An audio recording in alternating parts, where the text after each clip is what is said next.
Hey everybody, Tim here, Rat Daddy Studios, checking in just a few days before Christmas, and we are still busy decorating. We're almost done finishing the tree tonight. So my wife has a really beautiful antique cabinet that belonged to one of her family members that we restored quite some time ago, and she normally keeps a lot of little goodies, fossils, and family mementos in it. But this time of year, she fills it up with a lot of really beautiful little angels and just little ceramic pieces that she has. A lot of those she inherited from her great aunt. So they have a really special meaning, stuff that goes back. She remembered them from when she was a child. They would go to her aunt's house for Christmas. And she left this stuff set up year round in the upstairs portion of her house. It was really cool. So anyway, and she was very much into the holiday, into Christmas and stuff. So it has a lot of meaning. But anyway, that's not what we're here to talk about. So, but I will show you this stuff sometime this week. When we get done, I'll do a little walkthrough and show you our Christmas house, because we really try to go all out each year, and not so much for everybody else. We've talked about this in the last week or two, and we enjoy it. Of course, we love, I know my children do, and we have friends that come by, and they're kind of overwhelmed at all the Christmas stuff we've got, but we really do enjoy the holidays, and we love decorating the house for Christmas and sharing those things. So I'll share them with you sometime this week. But right now, I'm going to share some more vintage Hot Wheels stuff with you guys. And a couple of things behind me on the bench here. And this is something I really like. This is a Hot Wheels tune-up tower. Right now it's all original, and some of the decals are a little worn and not great, but I have a complete reproduction set of decals, but I kind of like the way it is. So right now I'm leaving it the way it is. And these were really functional. So this would hook up to a Hot Wheels track. As you can see here, you've got connections where this hooks to the track. And what you would do is have the track set up with some superchargers running the cars around. When you wanted a car to come into the tune-up tower, you just move this little diverter over here, and it would pull the car into here. And then you have this little gate that you would lift. Of course, you use the handle on the other side. And you have an elevator. I have had batteries in this. This does operate some. And what happens, there's a little thin piece of plastic which is actually supposed to operate like a belt that operates the elevator for this, and it would lift a car up to whatever floor you wanted. You've got your controls on top here, and that would raise it up or down to whatever floor you wanted. So you're parking on this floor, and then on the top you got the actual tune-up portion of the tower. And this is actually like a working dynamometer and wheel alignment. So you would back your Hot Wheel in here, and just from the way these little spreaders would operate, it would tell you if the axles were off. And then you had a little alignment tool that came with this that you could tweak those axles with. And this also, there's another one of those plastic belts on here. Maybe hard to see in this. There's another one here that will spin. That's one of these other controls, and it would run up the average speeds here. So it's kind of a working dynamometer. It's really cool. I mean, these are just great toys for their time. I managed to piece this together. I actually have two. I have another one that's slightly incomplete. What they're almost always missing is this particular section of track and this handle here. So I've actually managed to piece together, I think I had the remains of 3 of them to get this one complete. You would put your Hot Wheel out here when you're done, and there's a track connection here, and you would use this to raise it up and launch the car back onto the track. And it would generally, you'd have a supercharger hooked up somewhere that would be running the cars around the track. So it's really cool, really functional toy, and great toy, and really sturdily put together. I mean, they're really hard to get apart once you put them together because the way everything interlocks. But cool toy. Some more stuff. Hopefully I'm getting all this in. These little lap counters, I love these. And you can pick these up relatively cheap, and they're simple. You've got your, whoops, these are just your dials that you reset here. You've got just a little arm under here that the car strikes on its way through. You run the track connection through there. As the car goes through, it hits the arm under here, and I can't do it with one hand. Anyway, it runs your laps up, and then when you're done, you can reset your laps here with the dials. Real simple, but these are not expensive, and the ones I've got 3 or 4 of them. They're in good shape. Those are really cool. This is a talking service center. Make sure I'm getting this in. Yeah, I'm getting it. And this was kind of a combination carrying case and toy. And Hot Wheels did a lot of these little cityscape type of things. Of course, you had the talking thing over here. This one no longer talks. Generally the talk boxes poop out on these. But the sides fold down on these. You've got your little sections that fold out.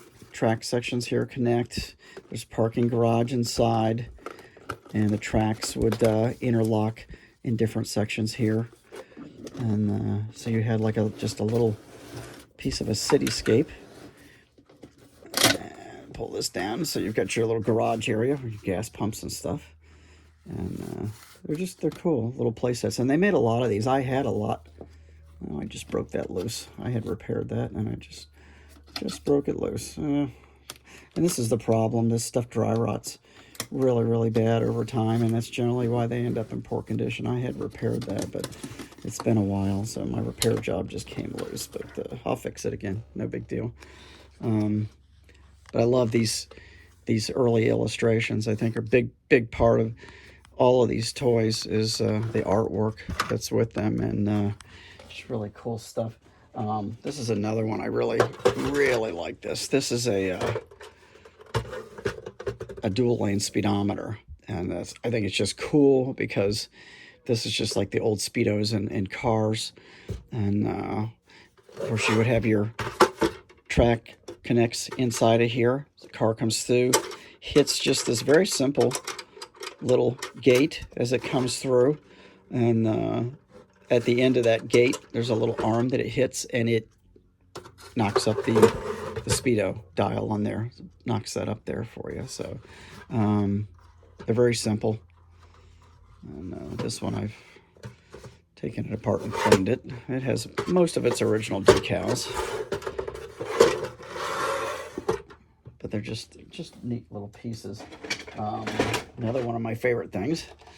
This is a supercharger, and this is a dual supercharger. So this one is single track, but it's over and under. So if you're doing like a figure 8, you can run out, come up, come through the top, back down, back on the other side, run a figure 8. And again, you've got this early classic cars, and they're Lolas and McLarens in the artwork on these. Got your old style TV news crew cameras, and you got the guys in the booths up there.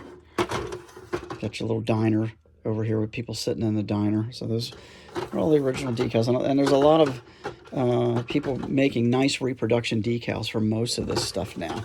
So, and of course they made single lane superchargers as well. And a few other oddball things. This is a 2-to-1 track, which you would have 2 lanes coming in, 1 coming out. So that's, yeah, like a squeeze track. So cool piece of track. And of course, you guys, if you had Hot Wheels, you probably know what this is. This is a parachute track. So this would have been like for the old Mongoose and Snake drag set. Your cars would come in. The chute would be down in there, and there's little metal pins sticking up here. As the car comes through, it yanks the chute out of the trap door, and of course you got your funny cars with the chutes behind them. So and then you know, just I have picked up a million little odds and ends over the years. Of course, these little, you guys probably all recognize these, the little supports for the track, and the ever popular red track supports. And these are kind of cool the way these clip under there. You can really secure the track. These are as simple as they are. They work extremely well. And I've got a ton of those. And we couple of years ago during Hurricane Ian. We had no electricity for a couple of days, and my buddy Joe Enyart and I, we set up one of these tracks. I had just picked up, I had been up in Virginia visiting my son and daughter, and my son was doing a toy show up there, and as soon as I walked in the door, there was a vendor with a bunch of really cool stuff, and back behind him was an original Hot Wheels set, still in the original box, with the Superchargers and all the track. Everything was there, of course, except the cars. And the box was marginal, they're 50 years old now. So it was pretty beat up and dirty. It was really, really filthy. And I did manage to acquire that set, and it was funny because I had that sitting behind my son and I's vendor space in the table. I can't even tell you how many people stopped that day and said, "Oh, is that for sale? Where did you get that?" And they were so interested in it. And I had weaseled the guy down on the price multiple times. He was asking probably, I think, about $35 more than I ended up paying for it. I think I ended up paying about $80, $85 for it.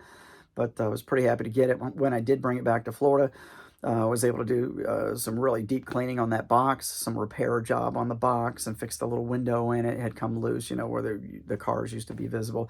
So I managed to fix all that, glue everything back together, and get the box sturdied up. I put some cardboard retainers inside of it to strengthen it, and really it ended up being a nice set. So we played with that for hours on the living room floor after the hurricane, when we had no electricity. It was just a blast running some old Hot Wheels. Of course, I have a ton of vintage Hot Wheels in a cabinet out there, so we were just pulling cars down and putting them through there to see what worked the best, and it was a lot of fun. I have a video of that somewhere, but yeah, it was fun. But anyway, so yeah, it's just a few things I wanted to show you. I've got a few other things around, so we'll do this again at another time, because I know we're here all about model cars, but I'm just not modeling right now. I will tell you, and the purists, especially over train guys, are probably going to think I'm crazy.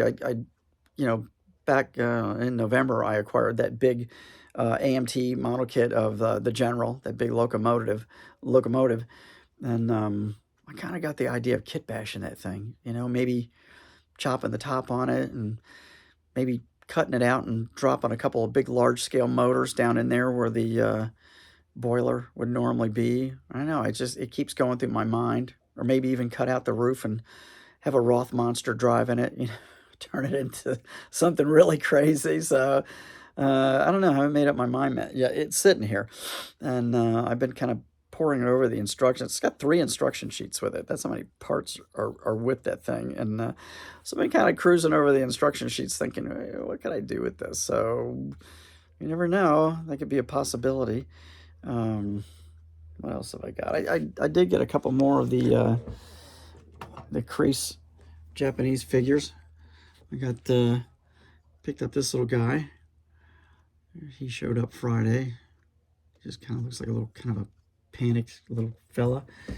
And then I got this guy who reminds me of he kind of looks like a head of celery to me, but I guess he could be a vase. But and a lot of these came with little hang tags on them. This one says, "I need a vacation." As you can see, he's kind of munching his teeth and kind of freaking out. But yeah, I like these little guys. My wife had picked up earlier. Let me see if I can light up the big cabinet here. There we go. My wife picked up these little Peanuts glasses for me. These were jelly jars back in the day. You guys probably remember those. And so I used them for supports in here on the shelves, so I could put Mark's funny car up there, the Rat Fink funny car he sent me. Put that with my Roth dragsters. And then I've got the other one over here, Lucy yanking the football out from under Charlie Brown. And I set that other little dragster I had sitting on the roof of this. I set that up in there. So they made kind of cool little supports. So, and I've been just kind of sticking a few other little things I had in here. I had some of these older Matchbox cars. And I think that's probably a really old Tootsie toy that I picked up out of a collection a few years ago. These are Matchbox choppers. All of those. That's a Super King chopper, and these are the regular size little choppers, the ones with the little animators. You get the horse on this one, the bull, and the elephant. And I think this one's a trike, and the other ones are just two-wheeled bikes. So I put those in there, and I don't know, I'm just kind of putzing around with stuff. I had this really cool Hot Wheel boat hauler here, which is really neat. I like this one. It's got this hydro in the back of it, but I like the aerodynamic truck. And so I stuck that in there. This is an old Tonka dune buggy. That's metal flake. And this was made to clip onto a kid's belt.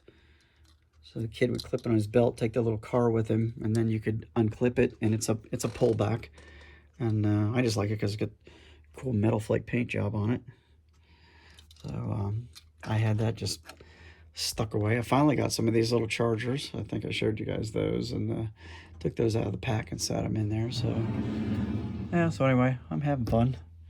And I think I probably showed you, I'd mounted the big race car that my buddy Chuck gave me. I mounted that on the wall up there with some of my other stuff. So yeah. Anyway, so, but I figured I'd just share some of the Hot Wheels stuff with you for now, and until we get back into model building again. So yeah, I'm looking forward to the first of the year. Shipping has resumed in Canada, at least for now. So I'm hoping to get my 3D printed Frankenstein in the go-kart from Frankie's Hobbies here. Sometime he was going to hold up on it. I think they have to literally clear all the depots out of all the backlog packages first before they accept any more packages to be shipped out. So I told him just hang on to it for a couple weeks until the smoke clears, and then get it in the mail. So looking forward to that. I've still got a piece coming from the UK from Andy Cope. I've got some of his resin pieces coming, so probably work on those the first of the year. And other than that, I'm not sure what I'm going on. I'm going to finish this drag boat for sure, so I can get that with the Charger, with that other Dodge Charger. And I've got some work to do upstairs here on moving some furniture around, some file cabinets and stuff, trying to make a little room to get my plexiglass display boxes, which I've got stacked everywhere around the room right now. I want to get them all in kind of one spot and stack them up 4 or 5 deep, so I can have some of my work on display up here as well. So anyway, that's what's going on right now, and looking forward to Christmas. What else? I took my mom up this morning to my dad's grave, and we did flowers on that last weekend. We'd done my wife's family plots. There's 2 family plots up in Daytona with a lot of her family up there. There's graves in there over 100 years old in those 2 plots with her family. My children are actually 7th generation natives here in Florida on my wife's side, which is really cool. So it's really neat seeing those old plots up there. But we put flowers out and did the same for my father today. Stopped by and saw my daughter Ashley today, since her business and her home is right near there. So anyway, so that's what's going on, and I'll post again. Don't know if I'll be doing model cars and coffee tomorrow because nothing going on, and don't want to just do something and be boring. But I'll get back into building here after the first of the year, hopefully, and we'll have a lot to show you. But in the meantime, I hope you guys are all doing well, and looking forward to this week. Short week. I'll be working just Monday and Friday this week, and hopefully the rest of the time relaxing, enjoying Christmas, and spending time with the family. I always take the day off after Christmas just to kind of honestly kick back and eat and relax, and just not do much of anything. It's always nice. But Friday, be back at it, and then that following Monday, New Year's week, same thing, another short week, but I won't take as much time off that week. So another new year, and who knows what's coming as the new year rolls in. We'll just have to wait and see. But in the meantime, hope you guys all have a good holiday season with your families, and that's what it's all about. That's the thing I enjoy the most, is having my kids and my grandkids down here and just having some fun and laughing. We have a great time together, all of us, when we're together. And unfortunately, missing 2 of my children, my son and my oldest daughter, won't be able to come for Christmas this year, which is a bit of a bummer, but we've been lucky. My oldest daughter has been here for several months, and she was here for Thanksgiving. So happy to have her around, and she'll be back in February, hopefully, and we'll see. But anyway, I'll see you guys soon, and then if you're not building, enjoy your families, and I'll see you. We'll get something posted again before Christmas. All right, take it easy. See you soon.